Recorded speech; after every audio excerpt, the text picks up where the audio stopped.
வாடகை ஒப்பந்தத்தை பொறுத்த வரைக்கும் நீங்கள் யார் தயார் செய்தாலும் அதை எல்லா ஒவ்வொரு வரிகளையும் படித்து பார்த்து அது உங்களுக்கு சரியாக இருக்கா, சாதகமாக இருக்கா, பாதகமாக இருக்கா, ஏதோ ஒரு பாதகமாக இருந்தால் அதை இப்போ முதல்ல கரெக்ட் பண்ணிக்கிறது தான் ஒரு புத்திசாலித்தனம். லேண்ட்லார்ட் அப்படின்னா யார் அப்படின்னா, யார் வாடகை வாங்குவதற்கு உரிமை பெற்றவரோ அவர் லேண்ட்லார்டு.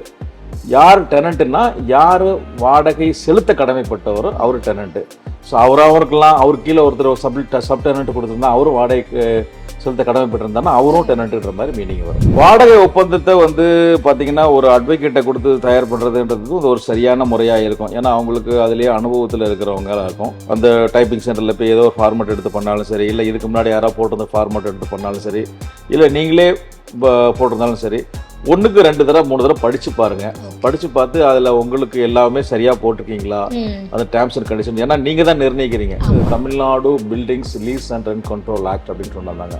அதுதான் ரொம்ப காலமா இருந்துகிட்டே இருந்தது. அது பாத்தீங்கன்னா அந்த சட்டம் பெரும்பாலும் அந்த வாடகைதாரர்களுடைய உரிமைகளை பாதுகாக்கணும், அவங்களுடைய பிரச்சனைகளுக்கு ஒரு சொல்யூஷன் கொடுக்கணும், அவங்கள நினைச்ச உடனே வெளியே தூக்கி போட முடியாது, அவங்களுக்கும் ஒரு ஸ்பேஸ் கொடுக்கணும், அவங்களோட உரிமைகளை பாதுகாக்கணுன்ற மாதிரி ஒரு தொடரை கொண்டு வந்தாங்க. 20 வருஷத்துக்கு முன்னாடி வந்தார். இப்போ 20 வருஷத்துக்கு முன்னாடி ரெண்டை கொடுத்துட்டு இருக்காரு. இப்போ ரெண்ட்டு ஜாஸ்தி ஆயிடுச்சு, எனக்கு இதை வாடகை நிர்ணயம் பண்ணி கொடுங்கன்னு சொல்லிட்டு கோர்ட்டில் ஒரு பெட்டிஷன் போடலாம் அப்போ பழைய காலத்தில்.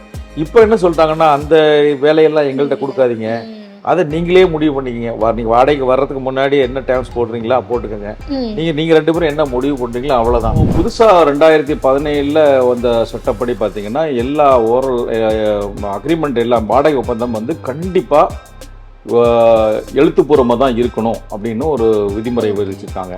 அது மட்டும் இல்லாமல்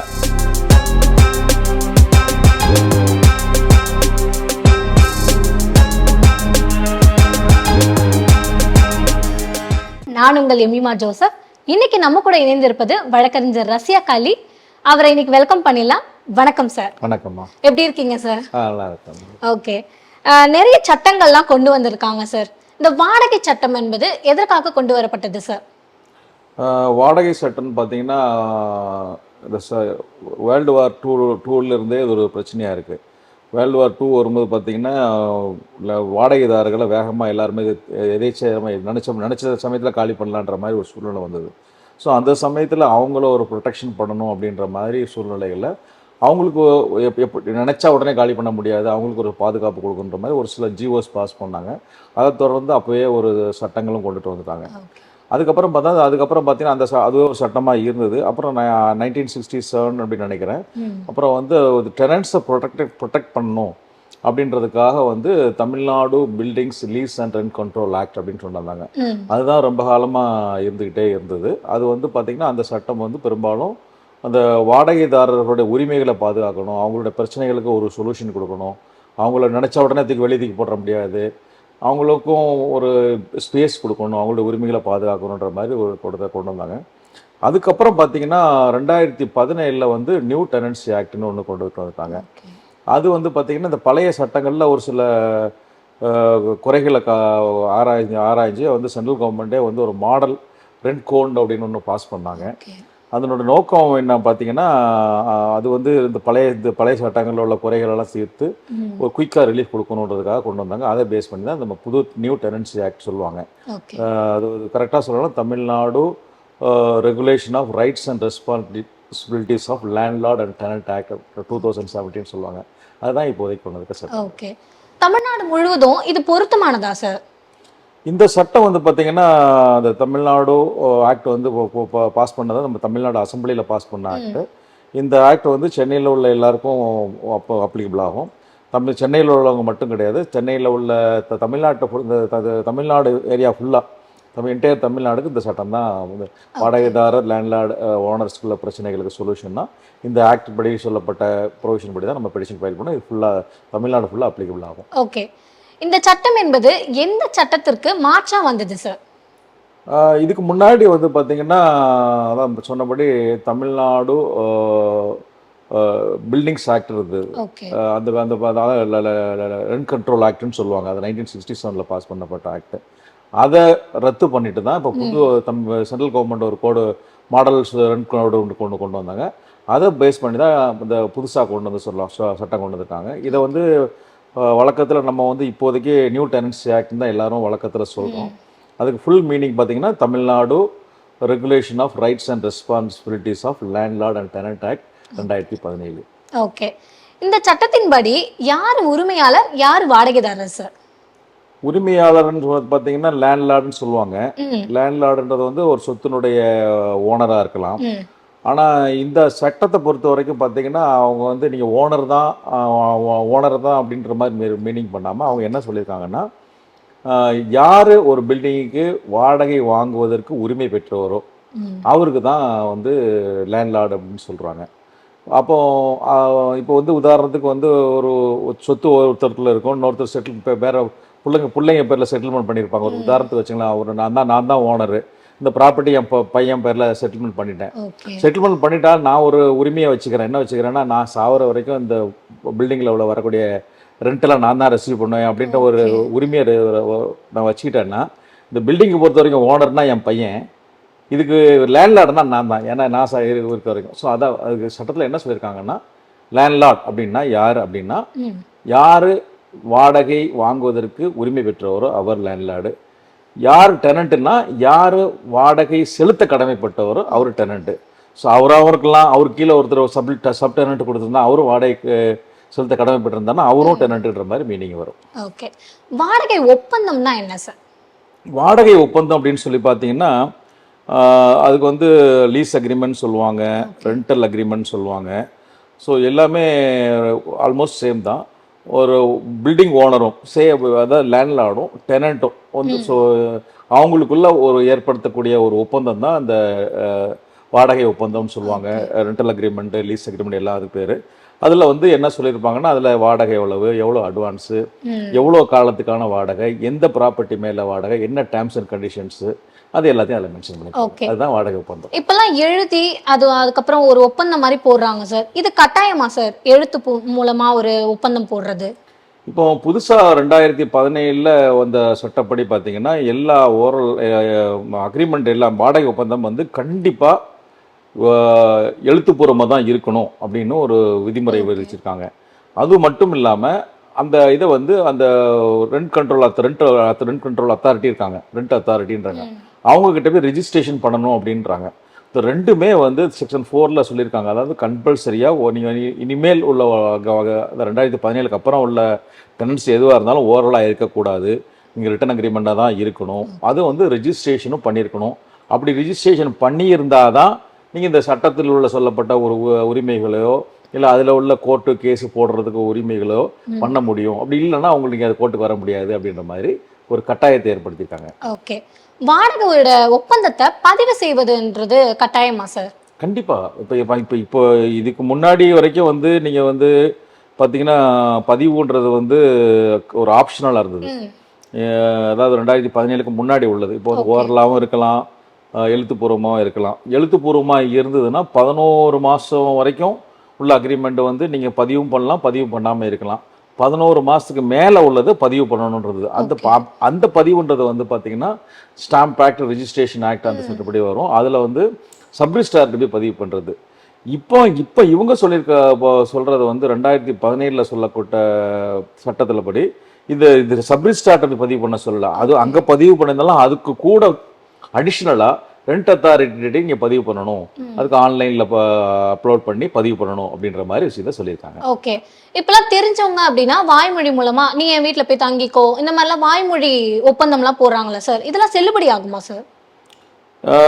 ஒப்பந்தம் இது வந்து பார்த்தீங்கன்னா ஒப்பந்தம் கான்ட்ராக்ட் ஆக்ட்னு பார்த்தீங்கன்னா அதில் வந்து வாய்மொழியாகவும் ஒப்பந்தம் இருக்கலாம், எழுத்துப்பூர்வமாக இருக்கலான்ற மாதிரி இருக்கலாம். ஸோ அந்த சட்டத்தின்படி கான்ட்ராக்டினுடைய பேஸ் ஒப்பந்த சட்டத்தின்படி பார்த்தீங்கன்னா அது வந்து இது செல்லுபடி ஆகுன்ற மாதிரி வரும். ஆனால் இப்போ நமக்கு வந்து இப்போ புதுசாக இந்த சட்டம் வந்துச்சு, தமிழ்நாடு நியூ டெனன்சி ஆக்ட்னு வந்துச்சு. இந்த நியூ டெனன்சி ஆக்ட் படி பார்த்தீங்கன்னா உங்களுக்கு உரிமைகள் இருக்குது, கடமைகள் இருக்குது. இப்போ அதில் அந்த சட்டத்தின் அடிப்படையாக வச்சு நம்ம கோர்ட்டில் காலி பண்ணுறது கேஸ் போடலாம், இல்லை லேண்ட்லார்ட் டெனண்ட்டுக்குள்ள டிஸ்பியூட்டு சால்வ் பண்ணுறதுக்கு பெட்டிஷன் போடலாம். இப்போ அந்த மாதிரி இப்போ லேட்டஸ்ட்டாக இப்போ மதுரை கோர்ட்லேருந்து ஒரு ஜட்ஜ்மெண்ட் கொடுத்துட்டாங்க, division bench of the Madras high court. அவங்க என்ன சொல்லிட்டாங்கன்னா, நீங்கள் இந்த மாதிரி மெட்ராஸ் வாடகைதார் அதாவது ரெண்ட் கோர்ட்டுக்குள்ள நீங்கள் அப்ரோச் பண்ணணும்னா ரெண்டல் அக்ரிமெண்ட் பண்ணியிருந்து அதை ரெஜிஸ்ட்ரேஷன் பண்ணியிருந்தால் மட்டும்தான் நீங்கள் உள்ளே வர முடியும். ஸோ அந்த ரெண்டல் அக்ரிமெண்ட் ரெஜிஸ்ட்ரேஷன் பண்ணுறது தான் ஒரு கேட் பாஸ். அந்த கேட் பாஸ் இல்லாமல் நீங்கள் உள்ளே வர முடியாதுன்னு சொல்லிட்டாங்க. ஸோ இதை பார்க்கும்போது நீங்கள் வந்து கம்பல்சரியாக இதை பண்ணியிருந்தா மட்டும்தான் இதனோட உரிமைகளை பெற முடியும். இந்த கோர்ட்டுடைய கோர்ட்டில் கேஸ் போகிறதா போட முடியும், இல்லை உங்களோட அதில் உள்ள உரிமைகளை கோர முடியும். இல்லை அப்படின்னா உங்களுக்கு அந்த கோர்ட்டுக்கு வர முடியாது, நீங்கள் உங்களுக்கு இப்போ பாஸ் கிடையாது, உள்ள அனுமதி கிடையாது, வெளியே போ அப்படின்றாங்க. இப்போ நீங்கள் அப்படியே ஆயிடுச்சுன்னா நீங்கள் என்ன பண்ணுறது அப்படின்ற ஒரு அடுத்த கேள்வி வரும். அதுக்கு வந்து வேறு வழியில் நீங்கள் சாதாரண சிவில் கோர்ட்டு தான் போகணும். அப்புறம் சிவில் கோர்ட்டுக்கு போனால் என்ன பிரச்சனை அப்படின்னா இது டைம் கன்சியூம் ஆகும், கோர்ட் ஃபீஸ் கட்ட வேண்டியிருக்கும். அது வந்து ஒரு காம்ப்ளிகேட்டட் ப்ரொசீஜர், பழைய ப்ரொசீஜருக்கு போக வேண்டியிருக்கும். இப்போ வாடகை ஒப்பந்தத்துல என்னென்ன விவரங்கள் வந்து இடம்பெறணும் சார்? வாடகை ஒப்பந்தத்தில் பார்த்தீங்கன்னா டேட் என்னைக்கு எக்ஸிக்யூட் பண்ணுறாங்கன்ற டேட் விவரம் இருக்கும், வாடகைதாரர் யாருன்ற விவரங்கள் இருக்கும், அப்புறம் வந்து டெனண்டனோட விவரங்கள் இருக்கும், அந்த ப்ராப்பர்ட்டி எந்த ப்ராப்பர்ட்டி எந்த போர்ஷன்ன்ற விவரங்கள் இருக்கும், அட்வான்ஸ் எவ்வளோன்னு இருக்கும், அப்புறம் வந்து வாடகை எவ்வளோன்னு இருக்கும், அதில் மெயின்டெனன்ஸ், சப்போஸ் மெயின்டெனன்ஸ் ஏதாவது கட்டுறாங்க அப்படின்னா அதுக்கு இருக்கும். சப்போஸ் இபி கனெக்ஷன் கொடுத்துருந்தாங்கன்னா எலக்ட்ரிசிட்டிக்கு வந்து இவங்க பணம் கட்டணுமா அவங்க பணம் கட்டணுமான்ற இருக்கும், எவ்வளோ காலத்துக்கு அப்படின்ற மாதிரி இருக்கும். அப்புறம் வேறு ஏதாவது நீங்கள் வந்து உள்வாடகை கொடுக்கக்கூடாது, மேல் வாடகை கொடுக்கக்கூடாது, ஏதாவது கண்டிஷன்ஸ் லைசன்ஸ் தான் நீங்கள் வாங்கணும் அப்படின்ற மாதிரி இருக்கும்.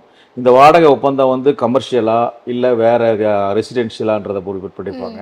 அது தவிர என்ன பர்பஸ்க்காக அந்த கொடுத்துருக்காங்க. சப்போஸ் உதாரணத்துக்கு வந்து ஒருத்தர் ஹோட்டலுக்கு கொடுத்துருக்காங்கன்னா ஹோட்டலுக்கு மட்டும் தான் பயன்படுத்தணும், இல்லை வேறு ஏதாவது ஒரு குடோனுக்கான குடோனுக்காக மட்டும் என்ன பயன்பாட்டுக்காக கொடுத்துருக்காங்கன்றதை மென்ஷன் பண்ணுவாங்க, எவ்வளோ காலம் டியூரேஷன்றது மாதிரி கொடுத்துருவாங்க. சப்போஸ் இந்த வாடகை ஒப்பந்தத்தை பிரேக் பண்ணுறாங்க, சப்போஸ் எனக்கு நான் காலி பண்ண போகிறேன் வாங்க போகிறேன், ஸோ டெர்மினேஷன் சொல்லுவாங்க அதுக்கு பேர்.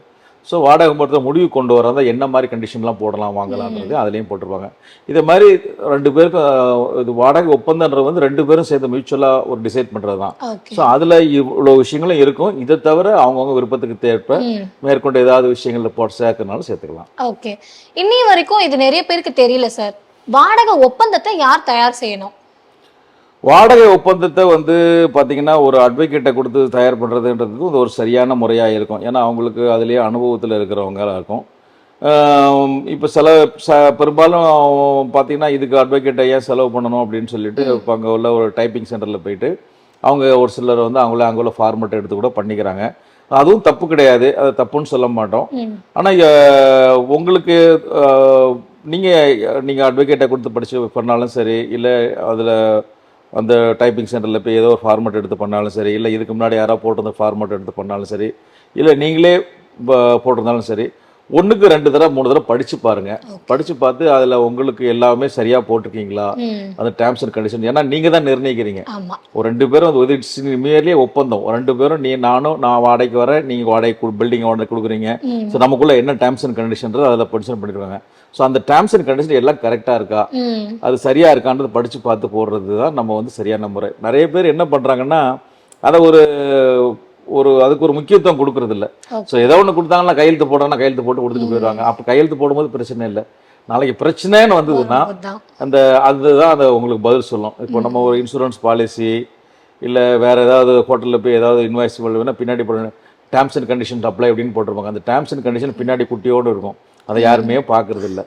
ஸோ எப்போ அது பிரச்சனை வரலாம், என்னைக்காவது 2 பேருக்கும் பிரச்சனைன்னு வரும்போது அப்போ அதை அந்த டேர்ம்ஸை பாருங்க, அந்த டேர்ம்ஸை பாருப்பாங்க.